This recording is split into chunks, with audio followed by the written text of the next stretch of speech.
Allez les enfants, c'est l'heure de votre histoire! Bon, voyons voir ce que Luduc a fait aujourd'hui. L'histoire d'aujourd'hui s'intitule « Luduc parle d'un sujet edgy ». Est-ce que Caillou a une maladie cancéreuse? Mythe ou réalité? Non, c'est peut-être pas une bonne idée. Qui a envie d'écouter Space Jam puis de faire semblant que c'est un excellent film?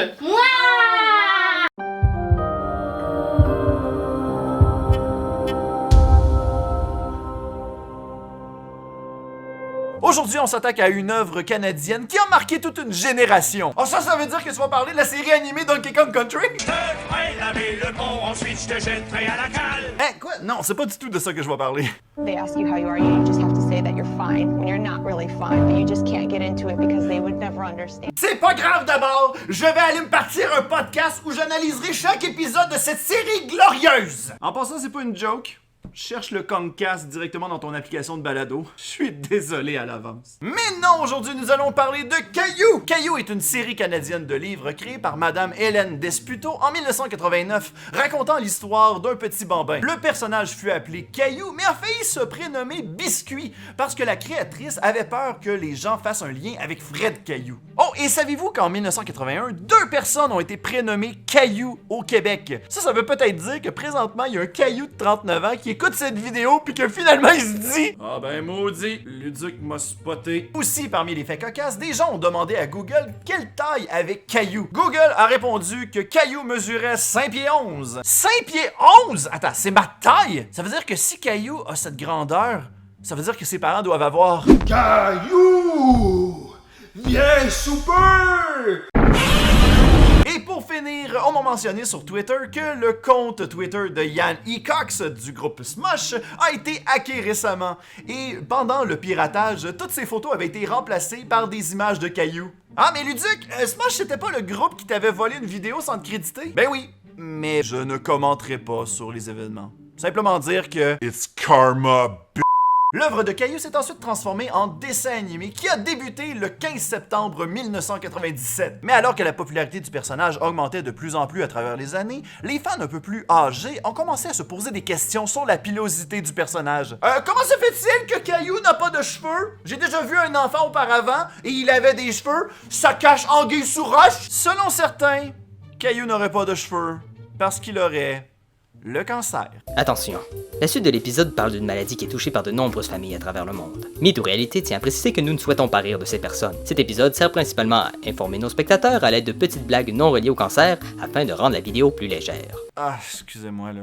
On est en 2020, je préfère pas prendre de chance. Les fans de cette légende urbaine se baseraient sur 3 points très précis. Tout d'abord, cela expliquerait pourquoi les parents seraient beaucoup plus indulgents envers leur enfant. Au lieu de le punir, ses parents auraient préféré lui offrir des souvenirs positifs avant sa mort. Mais en même temps, je peux très bien comprendre les parents. C'est pas facile de recevoir une nouvelle comme celle-ci. Je suis désolé de vous l'apprendre, Monsieur Caillou, mais votre enfant vit ses derniers jours. Ça, c'est juste les gens qui me suivent sur Twitch qui vont comprendre la joke que je viens de faire. Deuxièmement, on remarquera que dans chaque épisode, le contour est toujours blanc, comme si ce que l'on voyait provenait d'un rêve.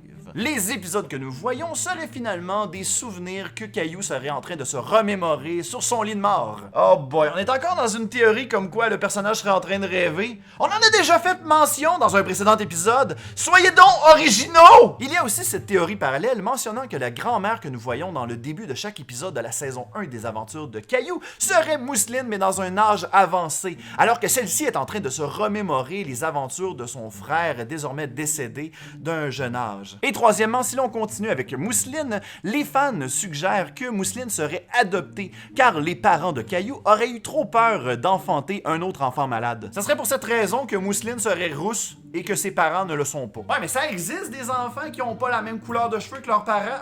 Donc tout cela viendrait prouver que Caillou aurait bel et bien un cancer et n'en aurait pas pour longtemps. Mais qu'en pense la créatrice? Ah, ça c'est le moment où Luduc va tenter de démystifier le mystère en montrant simplement des articles qu'il a trouvés sur le web. Pitoyable. Pas cette fois-ci. Pardon? Mesdames et messieurs, nous avons l'immense honneur de recevoir la créatrice de Caillou, donc Madame Hélène Desputo, accompagnée de Monsieur Michel Aubin. Bonjour, mais bienvenue à Mythe ou Réalité. Ben, bonjour. Bonjour, bonjour. Donc, nous autres, de notre côté, on souhaite savoir la réelle réponse. Est-ce que Caillou n'a pas de cheveux parce qu'il a une maladie cancéreuse?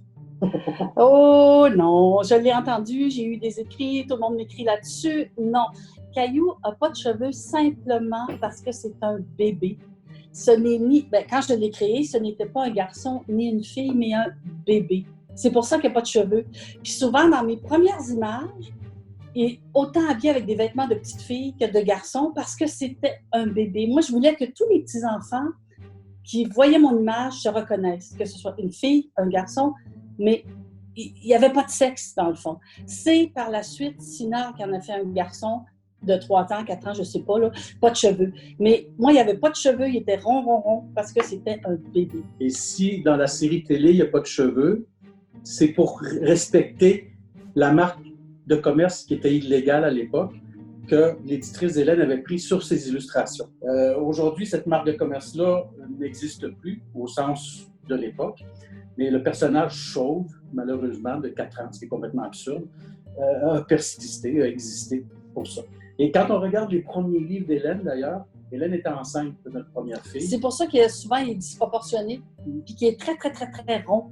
Parce que je dessinais à cette époque-là, j'étais incapable de dessiner très petit. C'était immense ce que je faisais. J'étais incapable de rapetisser. Puis tout était rond.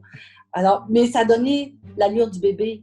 C'est pour Exactement. ça. Et quand on regarde les 4 ou 5 premiers albums que Caillou a fait à l'époque, qui n'existent presque plus, on les retrouve dans les marchés aux puces, Caillou avait une forme fétale. Et je remarque surtout que dans la légende urbaine, les gens font souvent des liens entre le dessin animé et les œuvres. Comme par exemple, comme quoi que le contour serait blanc, un peu délavé, simplement parce que Caillou vivrait un rêve avant de mourir. Est-ce que... Celle-là, je ne l'avais jamais entendue.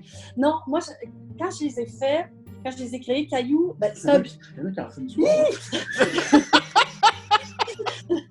Comme c'était des bébés qui regardaient mes albums, je ne pouvais pas me permettre d'avoir des détails parce que je perdais déjà le lecteur. Donc, c'était toujours le personnage, un objet sur un fond blanc. Pour pas que l'enfant arrive avec le livre et ne sache pas dans quelle direction aller. Puis, c'est pour ça que vraiment, là, j'en ai un ici, par exemple, c'est que l'œil de l'enfant va juste sur une chose. Mais ce que la télé en a fait, je comprends ce que vous voulez dire, c'est des espèces de petits flous, là. Je sais pas, ça devait être les infographistes de la boîte qui ont fait ça, mais j'ai aucune idée où est-ce qu'ils ont pris ça. Selon vous, est-ce que vous pensez que cette légende urbaine-là est née simplement parce que des fans adultes voulaient trop chercher des réponses par rapport à tout?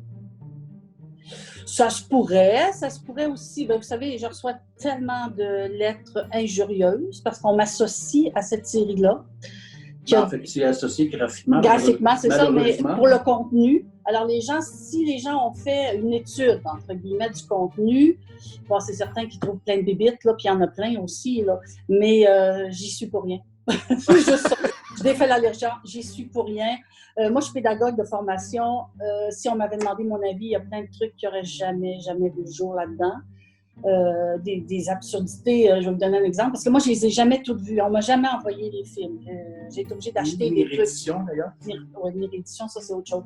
Mais à un moment donné, le père, les parents parfaits d'ailleurs, le père qui change une couche, va laisser le bébé sur la table à manger, va s'en aller, va aller chercher la couche. Tu regardes ça, tu dis, mais non, ça se peut pas. Il va presque au bureau puis il revient. C'est à peu près ça. L'enfant qui a à peu près 3 ans, 4 ans, ne sait même pas donner un coup de pied sur un ballon, qui pleure à propos de tout et de rien. Il y a un problème. Là. Il y a un problème de comportement. Là.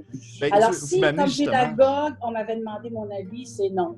L'autre aspect, on a pris l'univers graphique qu'Hélène avait conçu particulièrement pour Caillou, qui est l'univers graphique d'Hélène qu'on reconnaît, mais qu'elle avait adapté pour le bébé. Et là, on se retrouve avec un enfant de 4 ans qui vit dans un environnement de bébé. Avec des bébelles de bébé, avec des jouets de bébé, et ça rend encore plus le personnage complètement à côté de ses pompes. Il l'est psychologiquement, mais il l'est graphiquement aussi, avec pas de cheveux, puis des bébelles, des petits bébés à côté, à 4 ans, à brailler, à hurler, à faire...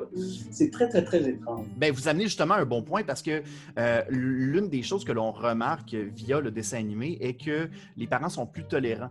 Et à l'intérieur de la légende urbaine, je retourne dans la légende urbaine directement, mais ça mentionnait, il y a des gens qui disaient que les parents étaient plus tolérants parce qu'ils savaient que c'était les derniers moments de l'enfant. Hey, je suis désolé, j'ai l'impression que je vous envoie un tas d'informations. Mais j'en reçois déjà d'autres, les gens Ok. urbaines, mais celles-là, je ne les connaissais pas. Ok. Mais non, les parents parfaits, ça, je me le fais dire. Mon Dieu, les derniers moments de l'enfance, ça n'a pas de bon sens, Ouais, cette c'est un peu affaire-là. pathétique, hein? Oh, c'est triste, quelque part. Hein? C'est triste. Donc non, Caillou n'a pas le cancer. Cette légende urbaine est fausse! Et c'est pas parce qu'une personne est chauve que ça veut nécessairement dire qu'elle a des problèmes de santé. Ah ben, donc, justement. Tiens. Et voilà ce qui conclut notre nouvel épisode de Mythe ou Réalité. J'espère que vous avez aimé ça. Un énorme merci à Madame Hélène Desputo et à Monsieur Michel Aubin d'avoir répondu à nos questions. Si jamais on souhaite voir vos œuvres ou vos prochains projets, où est-ce que l'on peut aller? Ben, le plus simple, c'est d'aller sur desputooaubin.com. Et là, on a le catalogue d'Hélène au complet, publié chez Desputo-Aubin. Donc, les rééditions des de vrais cailloux et les nouveaux personnages qu'Hélène a créés, Mélan, tout ça. Là.